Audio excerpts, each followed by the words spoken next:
Hi friend, welcome to tech eta channel. So आज हम लोग बात करने वाले हैं बहुत ही इंटरेस्टिंग टॉपिक के बारे में, जो कि है डेटा से रिलेटेड फील्ड्स में और उसमें कैसे जॉब पा सकते हैं हम लोग। जब हम बात करते हैं डेटा से रिलेटेड फील्ड के बारे में, तो हमारे पास तीन फील्ड जो है बहुत ही कॉमन है, जो उठ कर के आएंगी आप इंटरनेट पे सर्च करोगे। तो सबसे पहली फील्ड है डेटा एनालिस्ट, सेकेंड है डेटा इंजीनियरिंग एंड थर्ड है डेटा साइंटिस्ट। तो चलो बात करते हैं यही करके इन फील्ड्स के बारे में। डेटा एनालिस्ट का काम क्या होता है, क्या क्या स्किल्स चाहिए होती हैं, उसके बारे में बात करते हैं। डेटा एनालिस्ट का काम ये रहता है कि जैसे एग्जांपल लिए आपके पास कुछ डेटा पड़ा है खूब सारा, आपको उसे एनालाइज करना है। ठीक है, मतलब आपको कुछ कंक्लूड करना है कि ये डेटा मुझे क्या कहना चाह रहा है एक्चुअली में। तो एक तो ये है कि हम लोग उसमें पूरा डिगिंग करें उसमें और फिर एनालाइज मतलब पता लगाएं कि क्या है कैसे।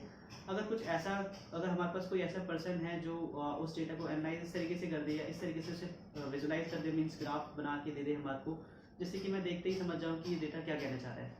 राइट, तो जिससे कि कोई भी नॉर्मल पर्सन आकर उस डेटा को अंडरस्टैंड कर ले। राइट, तो ये जो काम होता है ये होता है डेटा एनालिस्ट का। तो इस काम को अचीव करने के लिए हमारे पास काफ़ी सारे टूल्स अवेलेबल हैं। तो उनमें से कुछ टूल्स जो है जो बहुत ही पॉपुलर है, जिसे हमें सीखना पड़ेगा। जैसे कि मोस्ट कॉमनली आपने देखा ही है, एक्सेल पे हम लोग करते ही ये काम, हर कोई करता है काम एक्सेल पे। तो एक्सेल भी एक टूल है जिस पे हम लोग डेटा एनालाइज कर सकते हैं। बट अब क्या है कि ट्रेंड के साथ में हमारे पास अलग अलग फॉर्मेट है डेटा के, तो उसके चक्कर में क्या हो रहा है, एक्सेल की थोड़ी सी रेलिवेंस खत्म होती जा रही है। क्योंकि एक्सेल क्या है, हमारा CSV है, एक्सेल एसएक्स फॉर्मेट में ही डेटा को स्टोर कर पाता है, रीड कर पाता है। राइट, अगर हमारे पास कुछ ऐसा हमारे पास टूल आ जाए जो जेनरिक फॉर्मेट में समझता हूँ, मतलब कहीं से भी डेटा है, वेबसाइट से है या आपका एक्सेल से है या नोटपैड से है, कहीं से भी है, उससे रीड करके आपको वो एनालाइज या विजुलाइज करने में हेल्पफुल रहे, तो ऐसे टूल को हमें सीखना पड़ेगा। जैसे कि एग्जाम्पल में हम बात करते हैं, टैबली हो गया या पावर BI हो गया, ऐसे ही हमारे पास बहुत सारे टूल हैं। तो हमें उनमें से एक टूल को पकड़ना पड़ेगा। तो अगर बात करते हैं कि कॉमन टूल जो आज के डेट में जो पॉपुलर है, डिमांडिंग है, वो है पावर BI। मतलब क्योंकि माइक्रोसॉफ्ट का प्रोडक्ट है तो लोग प्रेफर करते हैं इसे यूज़ करना। तो हमें पावर BI को सीखना पड़ेगा। उसके अलावा हमारे को थोड़ा बहुत डेटाबेस रिलेटेड स्किल्स भी होनी चाहिए, कि कैसे हम लोग डेटाबेस में डेटा को स्टोर कर रहे हैं और कैसे हम लोग उससे रीड कर सकते हैं, या हमें कुछ ऑपरेशन परफॉर्म करना है डेटा पे तो हम कैसे कर सकते हैं। तो इसके लिए हमारे को डेटाबेस की नॉलेज होनी चाहिए, और डेटाबेस पे जो भी ऑपरेशन करना है हमारे को डेटा पे, हमारे को उसके लिए SQL लैंग्वेज आनी चाहिए। तो हमें SQL की नॉलेज भी होना चाहिए कि कैसे हमें SQL क्वेरी लिखनी है। इसके अलावा हमारे को थोड़ा बहुत स्टैटिस्टिक्स की नॉलेज होनी चाहिए, क्योंकि स्टैटिस्टिक्स जो है फाउंडेशन होता है जब भी हम डेटा रिलेटेड बात करते हैं, कि मीन का, मोड का, मीडियन का, या कोई भी ग्राफ को हम लोग रीड करते हैं, तो हम उसे अगर हमारे को स्टैटिस्टिक्स की अंडरस्टैंडिंग अच्छी है तो हम डेटा को इजीली आइडेंटिफाई कर पाएंगे, किस टाइप का डेटा है, किस टाइप का एनालिसिस करना है इसमें, या किस टाइप का ऑपरेशन परफॉर्म करना है। उसके अलावा हमारे को एक और चीज़ जो चाहिए होगी वो है एक प्रोग्रामिंग लैंग्वेज। जैसे कि हम लोग पाइथन की बात कर सकते हैं, या हम लोग आर आर पढ़ सकते हैं। इन दोनों में से एक कोई भी लैंग्वेज पकड़ सकते हैं। अगर मेरी रिकमेंडेशन हमेशा पाइथन पे रहती है, क्योंकि पाइथन जो है हमारे बहुत काम आने वाला है। हम किसी भी फील्ड में कर सकते हैं। हमने जैसे कि मैंने पिछली वीडियो में बताया ही था आपको। तो हमें इतना पता लगे कि डेटा एनालिस्ट के लिए क्या क्या स्किल्स चाहिए। एक बार रिपीट कर लेता हूँ, पावर BI हो गया हमारे पास, SQL हो गया हमारे पास, पाइथन हो गया और स्टैटिस्टिक्स हो गया, और एक्सेल आता है तो एडेड एडवांटेज आपके लिए। ठीक है, अब बात आती है कि कितने टाइम में सीख सकते हैं, ये आपकी डेडिकेशन के ऊपर डिपेंड करेगा। बट मुझे नहीं लगता कि ये जो स्किल्स हैं ये आप जैसे तो मैक्सिमम 4 से 5 मंथ में आप अचीव कर सकते हो, अगर आप रेगुलरली अपने पढ़ रहे हो तो। इसके लिए मैंने कुछ कोर्सेज भी, मतलब डेटा से अभी अभी मैं डेटाबेस के कोर्स पे काम कर रहा हूँ, जल्द ही मैं उसे लॉन्च करूँगा। कि उसमें मैंने पूरा एक्सप्लेन कर रखा है कि कैसे हम लोग डेटाबेस के साथ कोई भी चीज़ कर सकते हैं। अगर कोई हमें डेटाबेस दे दे, कैसे हम लोग ऑफिस में या कंपनी में काम करते हैं डेटाबेस के साथ में, उसके ऊपर मैंने पूरा कोर्स डिज़ाइन कर रहा हूँ। ये अभी इन प्रोग्रेस मोड में है, जल्दी ही मैं लॉन्च करूँगा इसे। उसके बाद हम धीरे धीरे करके और भी कोर्सेज लाएंगे, जैसे पावर BI के ऊपर ले आए, या हम लोग ले आएंगे पाइथन के ऊपर। पाइथन के ऊपर मैं ऑलरेडी बना चुका हूँ, बट मैं दोबारा से उसे अच्छे स्ट्रक्चर वे में बना रहा हूँ, जिससे कि काफ़ी कम टाइम में हम लोग ज़्यादा सीख पाएंगे। और मेरा टीचिंग वे यही रहेगा कि जिसमें कि हम लोग इंडस्ट्री यूज़ केस को साथ के साथ एक्सप्लेन कर देंगे। ठीक है, अब बात करते हैं डेटा इंजीनियरिंग की, कि डेटा इंजीनियर करता क्या है, क्या क्या स्किल्स चाहिए और हम लोग कैसे जॉब पा सकते हैं।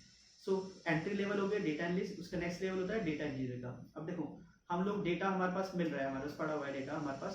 अभी डेटा कहीं जो स्टोर हो रहा है, इसको कोई प्रिपेयर भी तो कर रहा होगा कि, जैसे मान लो वेबसाइट से डेटा आ रहा है, मेरा स्टोर है सिस्टम में कहीं पे, या मेरे पास किसी डेटाबेस से डेटा आ रहा है, या कोई भी सोर्स से डेटा आ रहा है हमारे पास, ये कोई ना कोई तो इसे मेंटेन कर रहा है ना, कोई ना कोई तो इसे डेटा को प्रिपेयर कर रहा है। तो वो काम होता है डेटा प्रिपरेशन का काम जो है डेटा इंजीनियर्स का होता है। उस डेटा को टेस्ट करते हैं वो लोग, डेटा पाइपलाइंस बनाते हैं, ये डेटा पाइपलाइन एक एडवांस्ड वर्ड है, टॉपिक है, जिसे हम डिटेल में पढ़ेंगे जब हम डेटा इंजीनियरिंग के बारे में कोर्स करेंगे। तो हमें इतना पता लग गया डेटा इंजीनियरिंग क्या करता है, डेटा को मेंटेनेंस करता है, डेटा को प्रिपेयर करता है और टेस्ट करता है और डेटा पाइपलाइन बनाता है। तो इसके लिए भी हमारे पास कुछ स्किल्स होनी चाहिए। जैसे एग्जांपल लिए हम लोगों को जब डेटा इंजीनियरिंग की बात करें तो डेटा इंजीनियरिंग के लिए हमारे को स्किल्स चाहिए, हमारे को हडूप का नॉलेज होना चाहिए, क्या आर्किटेक्चर है यहाँ, ठीक है, कैसे हम लोग डेटा स्टोर करते हैं HDFS में, राइट, और हम कैसे इतने सारे डेटा को प्रोसेस करते हैं पैरेलली। तो इसमें ये जो मेन स्किल्स है मैं आपको बताता हूँ। हमारे को हडूप का नॉलेज, आर्किटेक्चर पता होना चाहिए, हमें HDFS के बारे में पता होना चाहिए, हमें इसे प्रोसेसिंग के लिए हमारे को या तो स्पार्क या तो मैपरेड्यूस के बारे में पता होना चाहिए, या डेटा इंजेक्शन की एक वर्ड होता है जिसके बारे में हमें पता होना चाहिए जो कि स्कूप करता है, राइट। तो अभी आप इस डेटा इंजीनियरिंग के बारे में इतना डिटेल में बजाना, क्योंकि आप लोग जो स्टार्ट करोगे वो डेटा इंजीनियरिंग से स्टार्ट करोगे, बट फॉर योर इन्फॉर्मेशन मैंने आपको ये बता दिया कि डेटा इंजीनियरिंग के लिए क्या क्या स्किल चाहिए। जैसे इसमें एक हाइव भी होता है, हाइव के बारे में आपको पता होना चाहिए, ठीक है। तो ये होता है डेटा इंजीनियरिंग का।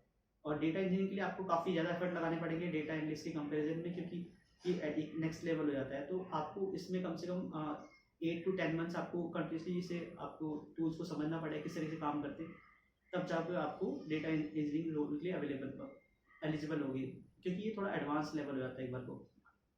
इसके बाद जो लेवल आता है हमारा डेटा साइंटिस्ट का आता है।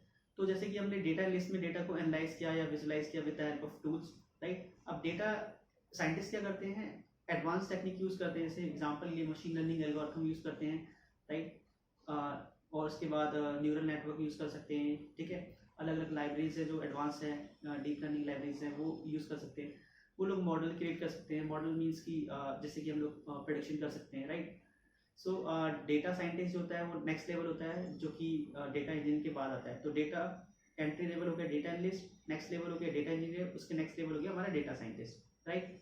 सो डेटा साइंटिस्ट में हमारे को मशीन लर्निंग एल्गोरिथम की अच्छी नॉलेज होनी चाहिए। उसके अलावा हमारे को डेटा आर्किटेक्चर भी हमें आना चाहिए, समझ में आना चाहिए कि किस तरीके से डेटा स्टोर हो रहा है, क्योंकि वो सबसे एडवांस लेवल हो जाता है डेटा साइंटिस्ट का, right. So data scientist will take lot of time. और दूसरी चीज़ ये भी है कि आज की डेट में क्या होता है कि लोग अवेयर नहीं होते इनके बारे में कि क्या क्या है, क्या क्या चीज़ सीखना है। तो कोर्सेज काफ़ी ज़्यादा बेच दिए जाते हैं। तो उन कोर्सेज को आप खरीदो तभी जब पहले आप उस प्रोफाइल के बारे में जान पाओ। बिना जाने मत खरीदना, क्योंकि होता यही है कि नॉन टेक्निकल वालों को क्या होता है कि टेक्निकल बोल करके दिमाग में ऐसा भर दिया जाता है कि इससे बड़ी चीज़ कुछ है ही नहीं। कोर्स ज्वाइन करते हैं बच्चे, 2-4 दिन समझ में आता है और फिर छोड़ देते हैं, पैसे उनके बर्बाद हो जाते हैं। तो इससे बेटर यही रहेगा कि हम लोग पहले प्रोफाइल को समझ लें कि क्या प्रोफाइल है, क्या क्या स्किल्स चाहिए, और हमारे पास बहुत सारा ओपन सोर्स या फ्री मटेरियल पड़ा है, हम उसको यूटिलाइज करेंगे तो वो बेटर रहेगा। तो ये था आज के वीडियो में। बाकी हम लोग डिटेल जब इन कोर्सेज को लॉन्च करेंगे, जैसे डेटा, सबसे पहला कोर्स जो मैं लॉन्च करने वाला हूँ डेटाबेस के बारे में, कि डेटाबेस और SQL के बारे में मैं लॉन्च करूँगा, जल्दी ही लॉन्च करूँगा, अभी इन प्रोग्रेस में। तो हम एक एक करके सारे स्किल्स को लर्न करेंगे कि किस तरीके से काम होता है, राइट। और ऐसा नहीं है कि आपको केवल मेरे कोर्स से ही सीखना है, बहुत सारे यूट्यूब पे कोर्सेज भी अवेलेबल है, आप वहाँ से सीख सकते हो। पर्पस यही था कि आप लोग बिना नॉलेज के आप किसी कोर्स को ज्वाइन मत करो, जिससे कि आपके पैसे बर्बाद हो, आपका टाइम बर्बाद हो। आप पहले थोड़ा रिसर्च कर लो, उसके बाद ही ज्वाइन करो।